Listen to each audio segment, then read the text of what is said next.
Bukannya terkenal, pelaku pacu jalur di Jalan Tol Lampung ditilang Rp750.000. Direktorat Lalu Lintas, Ditlantas, Polda Lampung telah mengambil tindakan tegas dengan memberikan sanksi tilang maksimal kepada pelaku pacu jalur yang videonya viral di media sosial.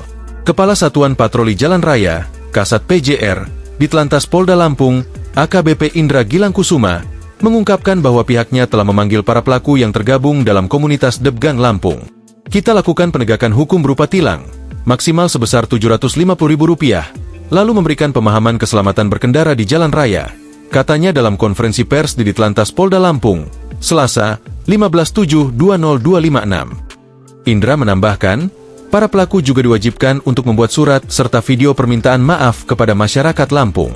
Mereka dikenakan pasal 283 UU nomor 22 tahun 2009 tentang lalu lintas dan angkutan jalan, yang mengatur larangan mengemudi kendaraan bermotor secara tidak wajar atau melakukan kegiatan lain yang dapat mengganggu konsentrasi saat berkendara.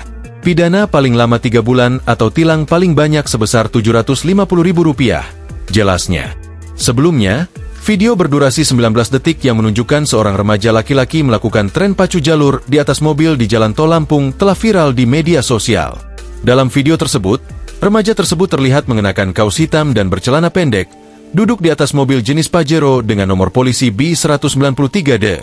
Bukan mendapat simpati, ulah mereka malah kena hukuman tilang. Tradisi dayung dari Kuantan Singingi, Riau, mendunia berkat video viral bocah 11 tahun bernama Ryan Arhan. Tarian energiknya di atas perahu dengan lagu yang Black Rich menjadi sensasi global yang dikenal sebagai tren aura farming.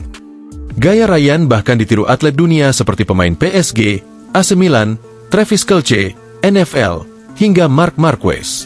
Download Tribun X sekarang, menghadirkan lokal menjadi Indonesia.